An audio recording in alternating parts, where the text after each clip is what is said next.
Internationally known best-selling author, teacher, and speaker, Gale West brings more than 35 years of experience in human potential, psychology, and transformational change. And with her work, with her artistry, her depth of training is diverse. So many diverse approaches. Internal family systems therapy. This is actually something I just found out that has been life transformational for me. Clinical hypnotherapy, money, marketing, soul coaching, ancient wisdom, the Akashic records. So aligned with everything that we've talked today. She provides a unique, one-of-a-kind coaching and individual and group experiences, guiding conscious entrepreneurs and creatives to design businesses and lives of joy, purpose, and financial expansion while having a greater impact in the world. Gale, I am so excited to have you. Let's spotlight Gale West.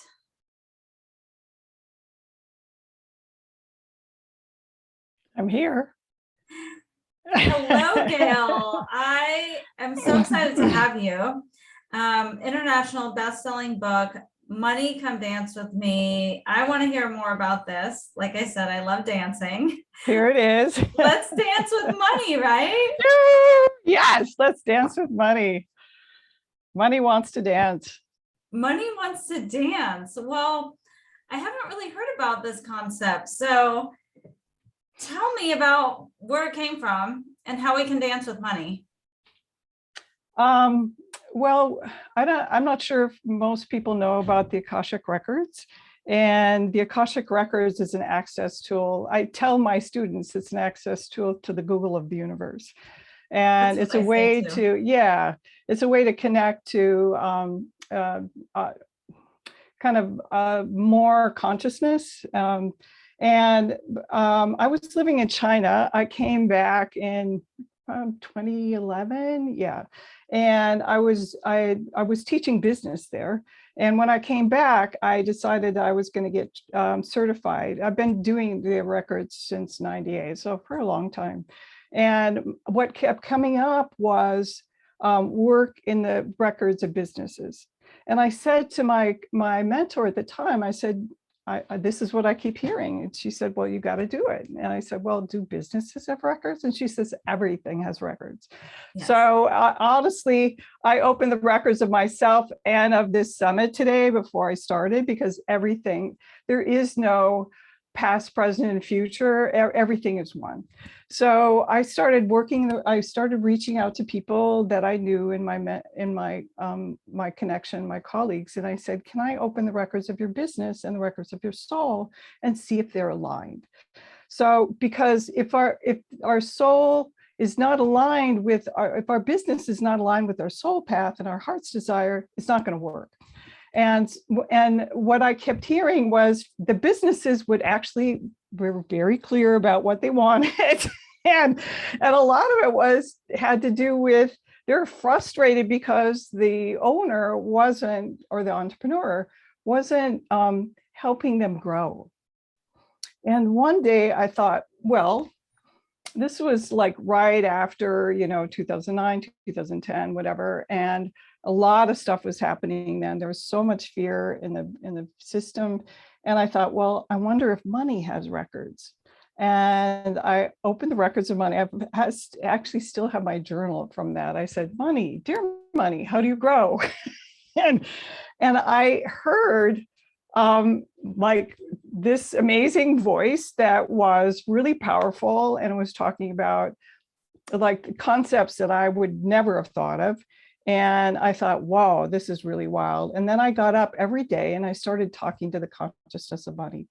And one day, and it was helping me heal my money issues. It was helping me understand how to heal other people's money issues. And one day I heard the predominant matrix of humanity has been domination and greed. And I have been aligned with that. The new matrix of humanity is collaboration and generosity. And I want to be aligned with that. You know what? I am not pinned. We're seeing you. I am going to spotlight you. I apologize about that. Okay, Spotlight great. for everyone. There we go. And so, uh, um, and this in and of itself was absolutely profound. One was that money, that there is this new paradigm that's happening, and money knew about it. That's pretty profound. And that the other thing was, I realized that money was holding our trauma, was holding our pain, it was holding our shadow. And that was not what money was about. That money actually, what I say is money is the expression of divine love in the marketplace. Mhm. When we give our gifts, when we give our talents, we bring our divinity. We make love to the world. And then money is able to be transformed into divine love. We don't think about it from that perspective. And one of the things that I do is I teach people how to talk to money as a consciousness. Each person and I've worked with hundreds of people, that each person has a money guide. And that money guide is directly connected to divine source. And it wants us to grow. It wants us to flourish. It wants us to be living in joy and delight. And when we connect to money as a consciousness and recognize that it's not bad, it's not evil, it is actually, again, the expression of divine love in the marketplace, then we begin to create a new relationship, not only with ourselves, but with money and our gifts. So powerful. This is exactly why I wanted to create this day and why you were such an integral part of it. Is that expression of divine, money is the expression of divine love in the marketplace, you said? Yeah. Yeah. And how you got these answers in the Akashic records. Yep. So talk to money like consciousness. Can you give some examples of how we can talk to money like consciousness? Well, one of the things that I'm going to be giving as a gift is there are meditations in my book. And so if you buy my book, you get these meditations, but I'm giving the people, and there's a meditation that I have, and if we have time, I can actually do it here, that where people connect to money and they get their money guide. And money guides come in various and sundry different ways, depending on the person. So I had a client and her money guide came in as a pink Porsche, a pink dragon named Portia. A pink dragon named Portia? Yes. And then I had another client of mine whose money guide was a Sammy Davis Jr. character with a pink lame jacket. So they come in, and then I have another friend of mine who's deeply, deeply Catholic, and his money guide is the Holy Spirit. The Holy Spirit. So people ask me, is this an angel? Am I getting an angel? I don't know, but I do know that when we're deeply connected to divine source, that money is an expression of divine source. So money is an expression of divine source. I know this morning we were told that money is like our friend. Is that how we should talk to it, perhaps? One of the things that I say is that when you create a relationship with money, money becomes a friend and guide. When you enhance the relationship, because everything is a relationship. Right. So even a relationship with source is a relationship. Yeah. So one of the things I say is that money will always be with you. People come and go, friends come and go, spouses come and go, unfortunately. But you will always have a relationship to money. And most people have a deeply, deeply unhappy relationship with money. I know this is what you help your clients with. So do you want to go deeper into where that poor relationships comes from, ancestral and generational? This is one of the things that we talked about. When I do my workshops, I say, a lot of your relationship is not your fault.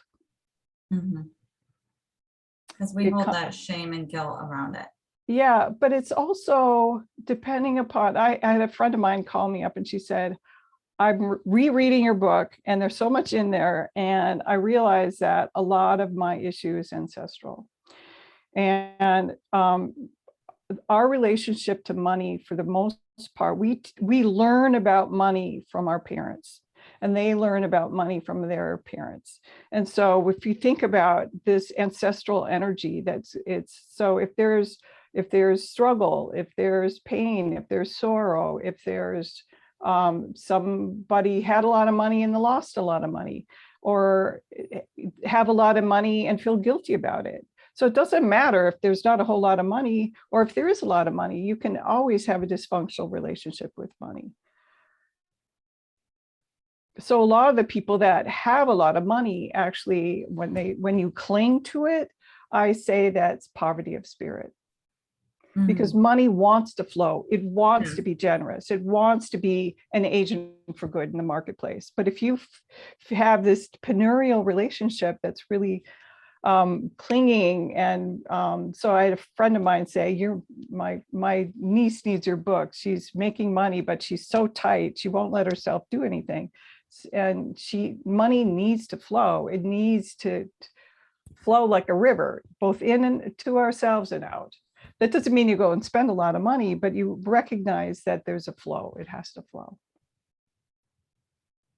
Absolutely. That's my father. He holds on to it. And I want to make light of that too. Even if we're earning a lot of money, right, and have a lot of money, abundance, it can still be an unhealthy relationship. Oh yeah. With money, right? Yep, and yep. Your mission is like to heal all of that relationship. So I mean, for me, and I know working with the Akashic records, like we hold that, it gets imprinted with the consciousness.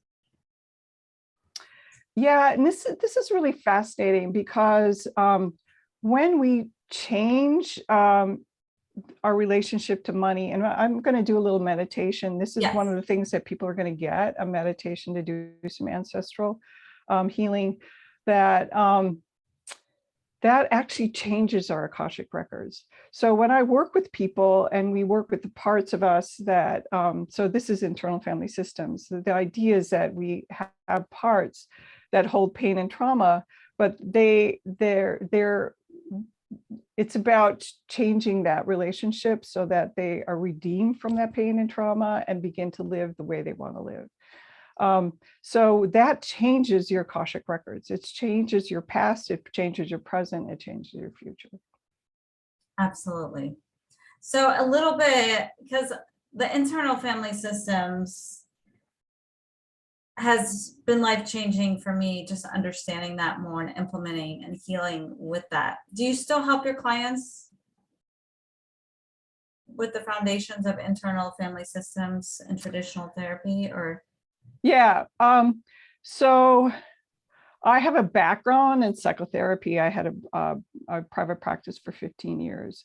And then when I went to China and started teaching business at the university, I found that I love to integrate the both.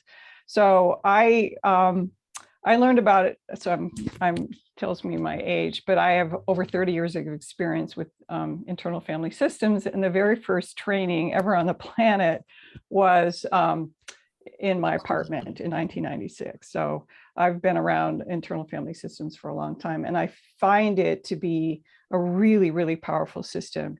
And for those who don't know about internal family systems, the idea is that we have a self that's whole and complete, and that self has qualities like compassion, curiosity, creativity, clarity, and that but trauma, we create parts that our job is to protect us, to protect the self. So when you have, so for example, your father who holds on to everything. So he has a part that somehow had some sort of trauma around money. It could be ancestral trauma, but that part is trying to manage the system to make sure that he doesn't get hurt again. So the more that you begin to take and one of the things and these parts have jobs. And when you say, for example, most of us have a critical part. And the critical part usually its job it is to make us perfect and lovable. And when you begin to say, well, what would you rather do if you didn't have to do that part, if you didn't have to do that job? Usually there's like, oh, I'd love to go on vacation. I'd like to go play. And it's usually protecting a little part of us, an inner child that got hurt and got the message that it wasn't lovable. And so by going back in time and helping that little part be redeemed of those bad feelings, then our critical voice doesn't have to be critical anymore. It could be a champion. And that is just mind-blowing. Our critical voice doesn't have to be harmful anymore. And it could be a champion. And be a champion. Yeah. Right? Why? Yeah. If it can be harmful or it can be helpful. So why not be the best champion? Right. Right. There is one question I have from a viewer. Is there a relationship between inflow and outflow of money, whether it's receiving or, giving? That is a really interesting question, because one of the things when I first started working with money, that money kept saying, your receiving channels are really muddy. Your receiving channels are really muddy. And they were indeed very muddy. I tell this story of one time I was coming back. I live in Chicago, and I was coming back on the elevated train, and I was kind of hungry, and I had another meeting to go to. And I got off the platform, and there was all these people with food and soup and whatever. And so the woman's going, would you like some soup? And it was an organization called Food Not Bombs. And I said, okay. So I had the soup, and it was really good. I had some bread, and I handed the cup back to her, and she said, would you like some more? And I said, oh, no, that's okay. And I walked away, and I was still hungry. and I was like, oh my God, I'm the second oldest of 11. And I learned really early on only to take my share. And my share when I was a child was very small. And I was still operating from that place of only taking a small amount and worrying about whether or not I took too much. And in that moment, I really realized how that impacted my life. Most of us, when I work with people, opening your receiving channels is huge. That is the key to the kingdom, honestly. We don't realize how much we hold ourselves back from receiving all the good that life has to offer, and being able to recognize that all the good that life has to offer is a gift from the divine. Or otherwise, why would we come in and be human? It's not that easy in the world. So the taste, the smells, the beauty all around us, all that is a gift from the divine. And so the more we open our receiving channels, the more money can dance with us. Open the receiving channels so money can dance with us. Just so powerful. That's why I am going to do a masterclass too about the art of receiving, because the receiving piece is so important. And I know that that's what you talk about in your book. Now, can you give some practical examples? I guess you just did, but about receiving channels can be muddy. What else does that look like, the mud?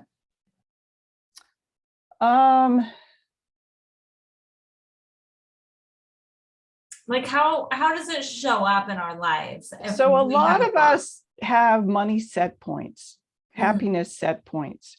So so if you look at how much money you make, and it's typically, I worked with a client who he was averaging about 800,000. And when we first started working together, he went up to over 7 figures.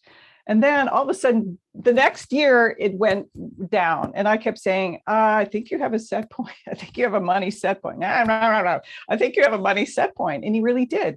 So when he hit 7 figures, that was it. He went back down. So if you think about, and that's a form of receiving channels. And honestly, most of us are more comfortable with constriction than expansion. Who can relate to that? Most of us are more comfortable with, you said comfort versus expansion. And that's why we go back down, right? Well, it's constriction. Constriction. Okay. So I want to, this is a quote from Money, actually. So one day I opened up the records of Money, and I heard, this was really interesting, something about the transceiver. I didn't even know a transceiver existed. You must become aware of your transceiver. All of creation is constantly sending and receiving, but most humans are not conscious that they create their lives in each moment by what they are sending and this is the key, what they are able to receive. You must become aware of what you are sending and receiving. This is the key to true power. Now, a transceiver is a ham radio term, and it's a device that has the ability to both transmit and to receive signals. I did not even know that transceiver was a thing until I met my now partner. I thought Money had given me this new word out of the universe, but it's like, whoa, that's wild. So if you think about, we are constantly sending out signals. What we're sending, we send and receive. And what we send out is the thoughts, our beliefs, our sense of what's possible for us. And then when things come in, if our receivers are blocked, we can't receive. We're constantly sending out signals through our thoughts. Right. And through our actions. And through our actions. So I have another question. Can you share about how to open receiving channels, like exercises or mindsets? I think you're going to walk us through a meditation. Is it about receiving, or is it more about healing? So Andrea wants some examples. So one of the things, I have lots of things about receiving. I have this term that I call the divine art of lingering. And that is lingering in moments of joy. Mm. And another thing that Money had talked about is creating a container of things that you love. So it's not a physical container. So if you think about, I love flowers. And so I always make sure I have a lot of flowers, and I look at the flowers and I really take in the flowers. I'm now in California for a couple of weeks, and every day is just this magical day. And when I stop and take in the joy and just feel it in my heart, that actually opens up your receiving channels. Another thing to do is notice whether or not when people compliment you, you take it in. That's another way to open your receiving channels. Yeah, that's a huge one. You get a compliment, and then a lot of the time people reflect it like, oh, make excuses for the compliment, and it's actually blocking receiving the compliment. Right, right. So these little bitty ways. So one of the things I say is money is one of our greatest spiritual teachers. It teaches us really clearly our beliefs, what we believe is possible for us, and what we allow in our lives. Mm. What we allow in our lives. It's really up to us, correct? Right. But honestly, so if you're going back to internal family systems, if you've had a lot of trauma, if you've had a lot of pain, if it doesn't feel safe to be out, then really you've got to recognize and heal those parts and allow them to change their job so that you can begin. And that's why these little moments of joy, really lingering in moments of joy, that's a way to start. It doesn't happen overnight. So when you linger in moments of joy and you just really take it in, that brain trains the brain to notice the things that work as opposed to noticing the things that don't work.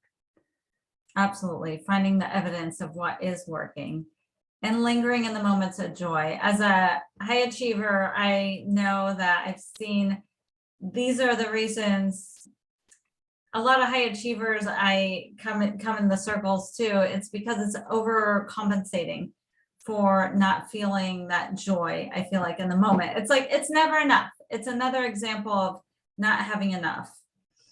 Well, that's an example of a part who's, we call him a manager or protector, who has decided that the more that I achieve, the more that I'm going to be good enough. Yes. And that's a false, yeah, that's a protector, right? Yep. And it never works. So I was talking to a client the other day and she said, I work and work and work and work. I don't know how to not work. I said, well, that's a part of you. So she's really addicted to doing and she recognized that she is a part of her that doesn't believe that she's good enough. And it continues to try to make her good enough, but that's not going to work. So one thing, what we did is I said, how old were you when that part got created? And it was like 3, and she was yelled at for something and decided that that's what she had to do, was always do. Mm-hmm. So when we go back in time and heal that 3-year-old and heal all the parts of us that got the message that we're not good enough unless we do, then that doer doesn't have to do so much. Because honestly, a lot of times it just wants to rest, wants to take time off. Absolutely. And I want to talk about a little bit of that, about resting and pausing. I know that our previous speaker just talked about that it's okay to take the pause and step back and just be and evaluate. So I know you've also, what I've heard from you is you've taken a pause too, a little bit of how can we feel like okay in the pause? Okay in the being, because people get addicted to doing. Well, I don't think people realize that the word wealth, the origin of the word wealth is well-being.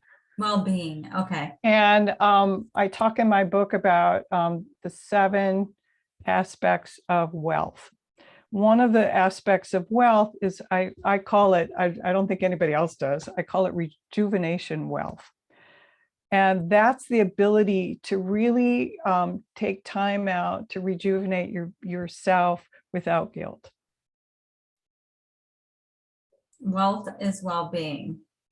Wealth is well-being. That's it. So I talk about spiritual wealth, connection wealth, emotional wealth, and only one of them is financial wealth. But if you don't have all these other aspects of wealth, you can have a lot of financial wealth, but you're not happy. Absolutely. Wealth goes so much deeper than just a number. And then if you're going back to what I talked about lingering in moments of joy, that is rejuvenation wealth. Rejuvenation wealth. So I know that you work a lot with these ancestral healing, and would you like to dive deeper into that or walk us through a meditation? Yeah, I'm going to walk you through a meditation. So one of the things I'm going to, how much time do we have left? Well, we have to the top of the hour, so. Okay. So I'm going to ask people to think about, go back into your family and think about the kinds of things that your parents would say about money, like money doesn't grow on trees, and how they spent and how their attitudes towards money. And I think what I could have people do, what I've had people do in my workshops is to draw a little outline of yourself. If you can, if you've got a piece of paper, and draw like it could be a stick figure, it doesn't matter. And these ancestral burdens in in internal family systems, they're called legacy burdens. They're actually energetic patterns that are stuck on us. So if you think about like, where are these energies in or on your body? Where might they be? Like, it could be overdeveloped sense of responsibility. Oftentimes that's on our shoulders. It could be fear. Oftentimes that's stuck in our stomach. It could be overwhelm. That could be kind of the energy over here. So if you kind of think about your parents, so think about your mom, and let's start with your mom. What might you be holding that of your mother and her ancestors that is stuck in or on your body? And so when you feel into that, I'm going to close your eyes and feel into that, and just like just draw on your little being, like where that might be.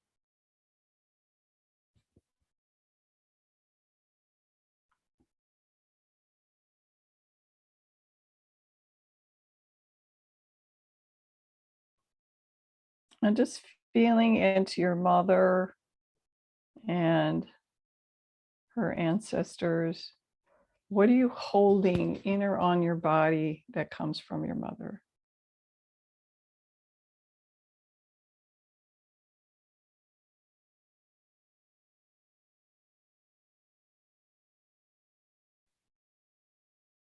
Do you want us to close our eyes and do this? Yeah, yeah, but you gotta draw. Yeah, Draw and then just feel into it. Okay. Just feel into it. I'm surprised, like I feel into my jaw.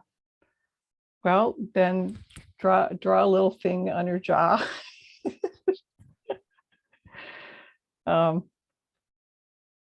So we don't always need to know what it is, but to recognize that we do have a lot of ancestral energy that we're carrying. Mm-hmm.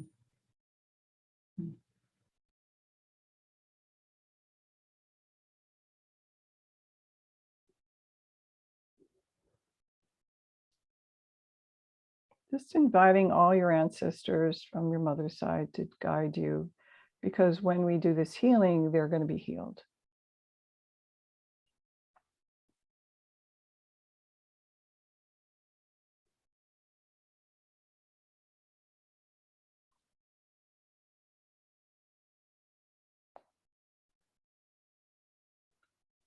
And now feeling into your father, and or if your father wasn't around, if there was a caretaker, a step parent. I had a stepfather. He had a lot of money stuff. And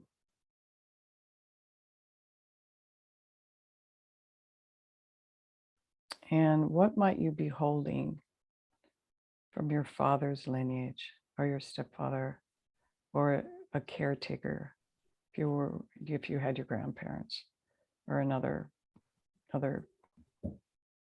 caretaker? Some people might have had foster care. Just feeling into what we're doing is we're feeling into what you're carrying that's not yours. Mm.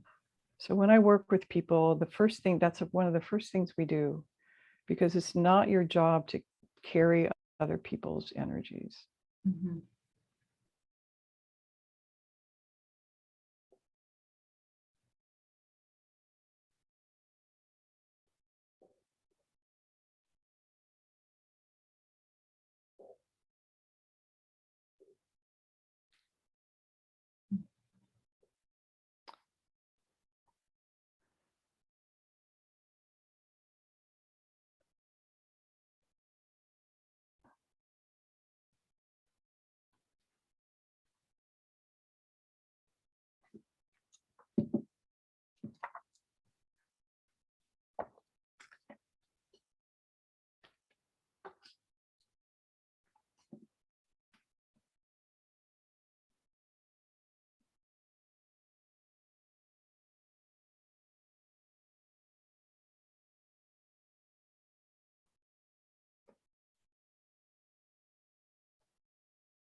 And now think about any other, did you get anything from any religious alliances, organizations, or groups?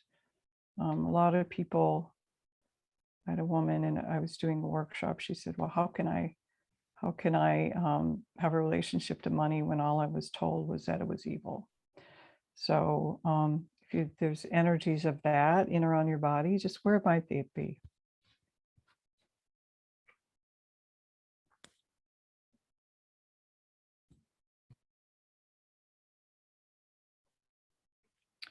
So why don't you let me know when you're ready, Carrie? Yes. You ready? Okay. So we're going to do a little meditation. So sometimes it's really helpful to have a visual that you look at. So just closing your eyes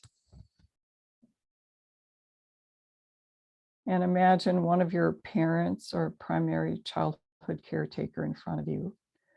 And if you feel uncomfortable with him or her, you can imagine a protective shield around you. And just tuning into your body and notice what negative feelings you're feeling regarding money or life that you receive from that parent or caregiver.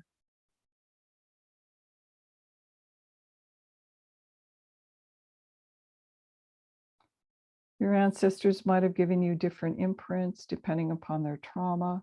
Just feel into the feelings: fear, guilt, shame, burden, sacrifice.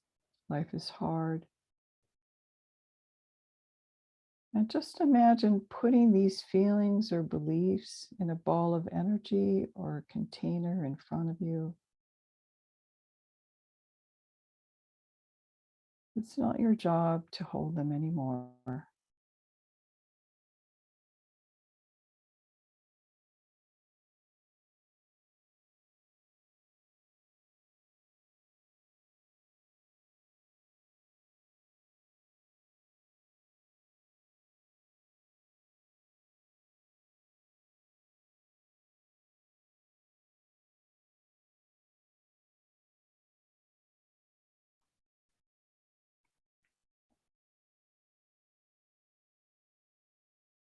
And once you put all of the negative feelings you receive from your parent or caregiver into the energy ball or container, hand it back to them, inviting them to hand it back to whomever they received it. Continue to see it handed back along generational lines, inviting the last person to give all of these burdens to the light, to be transmuted and transformed. Bathing your whole ancestral lineage with light and healing. Know that whether they are dead or alive, you've invited healing for all of your ancestors. Bless them and send them on their way.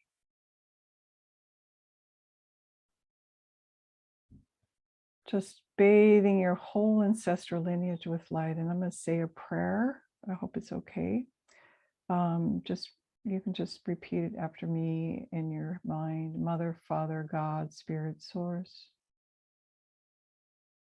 If what I'm experiencing is not mine,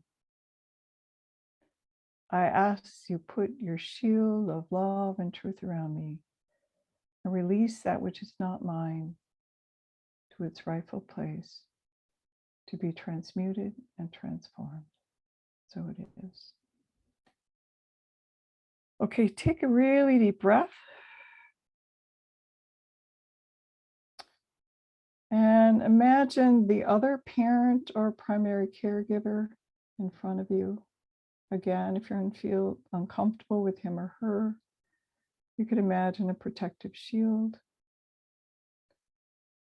And tuning into your body and notice what negative feelings you're feeling regarding money or life that you received.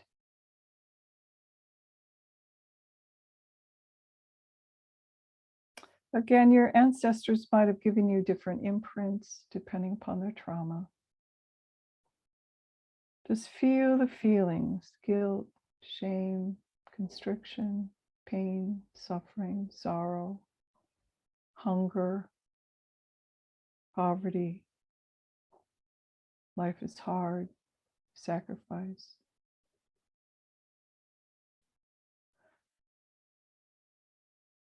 Again, imagine putting these feelings or belief in a container or a ball of energy in front of you.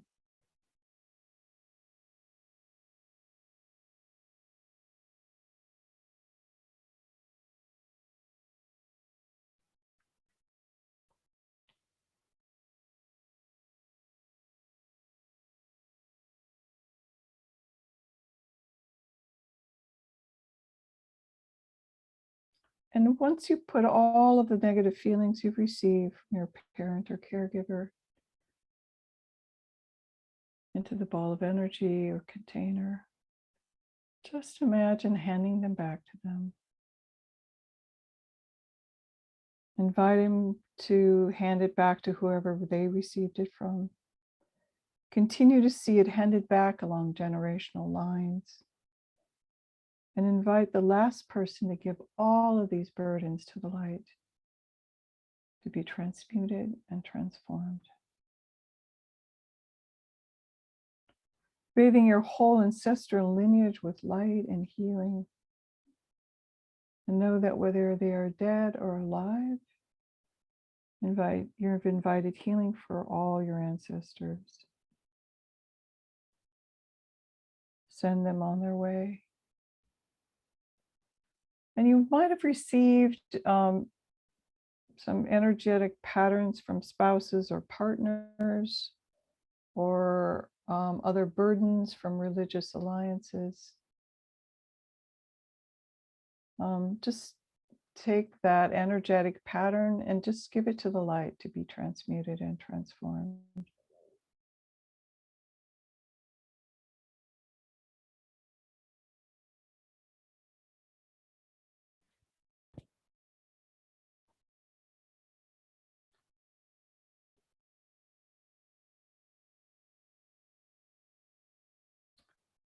And when you're finished, imagine standing under a waterfall of beautiful healing light, feeling all the spaces those burdens took up, bringing blessings and healing for all concerned.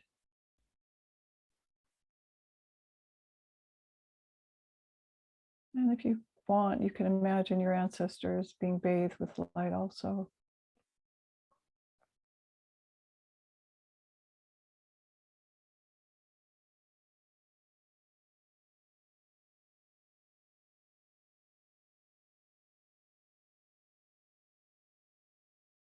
And now, is there a new empowering paradigm or belief that you want incorporated into your life?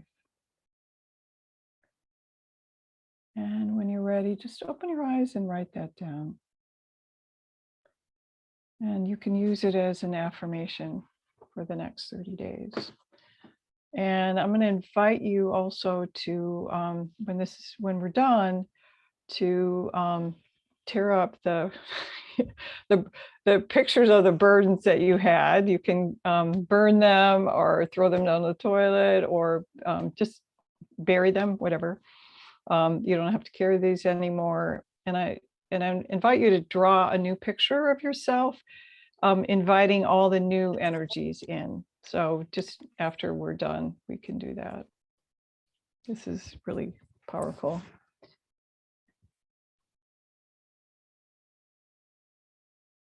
So how was that, Carrie?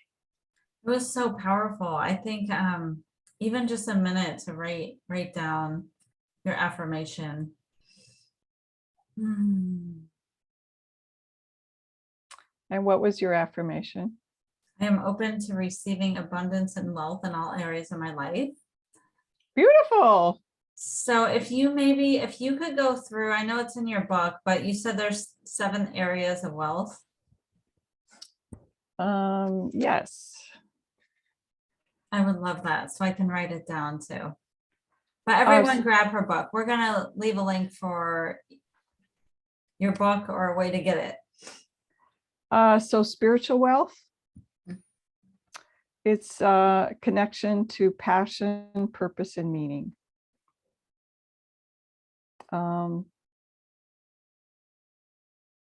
Relationship wealth. It's and I look at that as having people in our life who see us and celebrate us. And really feeling supported and held, and that know that we are enough.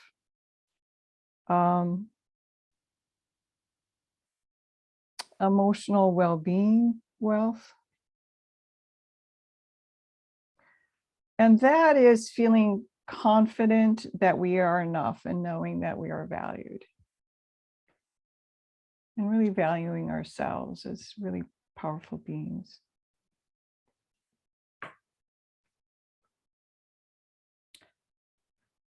Right work wealth, which is what we're talking about here.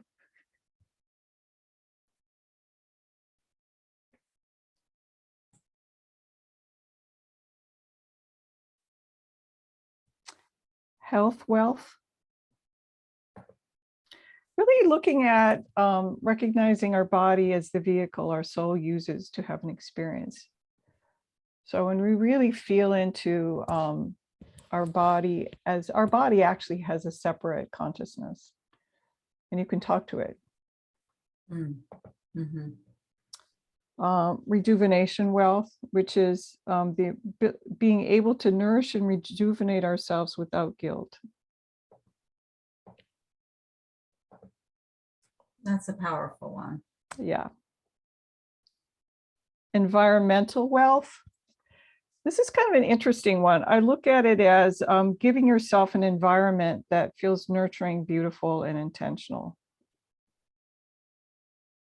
So if you look around your home, does it feel beautiful? Does it feel intentional? The clothes you wear, do they make you feel beautiful? Is it intentional? And the more that we create an environment that really supports us to thrive, that is a form of wealth. Mm. And then financial wealth.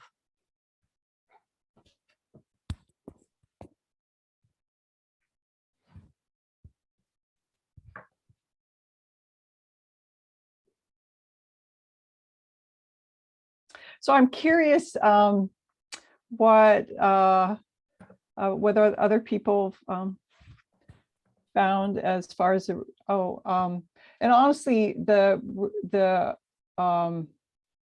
meditation that you're going to get also is meditation to connect to money as a consciousness. So I'm going to put that in the chat. I just dropped the successwithsoul.com / money come dance with me. I think that's your meditation, right? Yeah, that's the ancestral meditation, which we just did, and the how to connect with to money as a consciousness. Yes, it'll take you directly to your website. Yeah. And also grab your book from that. Yeah, you can grab the second link I put. Okay. So and now if you don't want to order from Amazon, I know a lot of people have issues with that. You can go to your local bookstore and they can order it for you there. Okay. Somebody just bought the Kindle edition. So any other questions you have for me? Yeah, any questions for Gale? Please use the resource in the next 5 minutes if you have any questions. Everyone seems to be super interested in buying your book, which is great. And leave a great review if you like it. It's really jam-packed. So the first part is about the stories, our ancestral stories, money stories, our childhood stories. And then the next part is about having a relationship to money. The next part is about consciously co-creating with the divine. And the last part is about connecting to money as a consciousness and really expanding your gifts into the marketplace. Also necessary. So what's next for you, Gale? In your life, and so consciously co-creating? What are you co-creating next? Right now, I'm co-creating moving to California. Oh, okay. So we just, my partner and I just put in a deposit on an apartment. I've wanted to live here further. I look out and I go, oh my God, mountains, mountains. The only thing that we have in Chicago is overpasses. We don't have mountains. Oh, she just co-created moving to San Diego. Hello, hello. So what part of California? Los Gatos. It's Los the Gatos. yeah, I'm close, just down the street from San Jose. It's really beautiful. It is a beautiful. And your work in the world, are you working with clients, or do you have workshops? How can one work with you or find you? I'm taking on, I was on sabbatical for a couple of months because I was really connecting to my artist, and because I'm also an artist. And now I'm kind of back to working on taking on some individual clients. And in the fall, I'm going to do a 4-month one workshop and class that really brings a lot of this in. I have a huge background in manifesting, which I've been doing for years, and bringing a lot of magic. So I love the word that you do, which was magic, because magic is really about intentional power, intentional use of power. That's all. It's not magic, it's just intentional use of power. One of the things I would love to do is, this is a very, very, very last paragraph of my book, and I'd love to read it because it's an invocation. And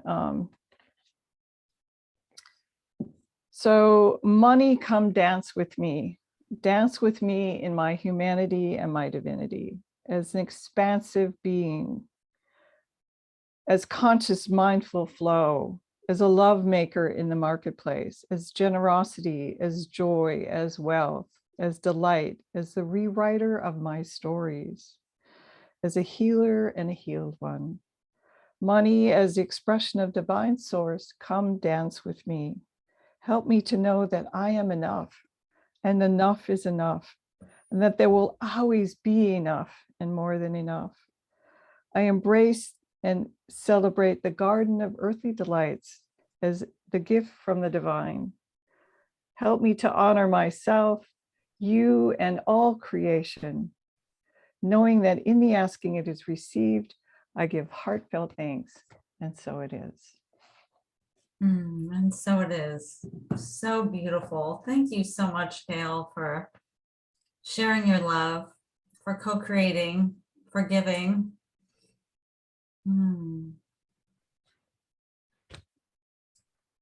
I know it's very powerful. As a man here, I notice many men are hard chargers and often don't look at as deep into things as women.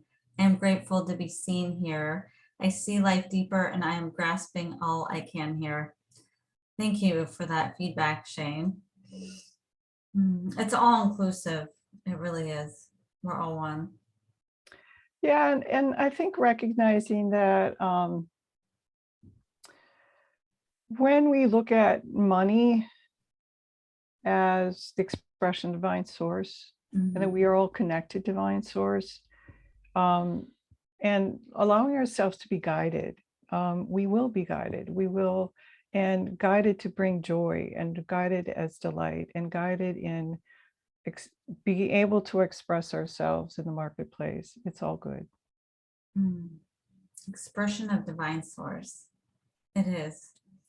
One of the things I've learned from, I think it's family systems, is that I am seen, I am safe, I am secure, and I am supported. That has really helped me. Yeah. And knowing that we are loved.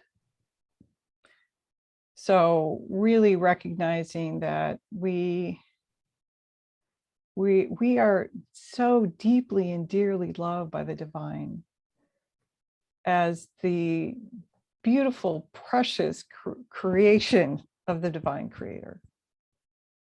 We always have been, we always will be. But part of it is we forget. And I think, and one of the things I talk about in my last chapter is that the the journey we're on is the remembering. Is remembering that we are loved by the divine creator, always have been and always will be. Absolutely. I love you so much, Gale. I thank everyone here for being here. And Please, thank you. if you have any additional social links or links that you want to share in the chat.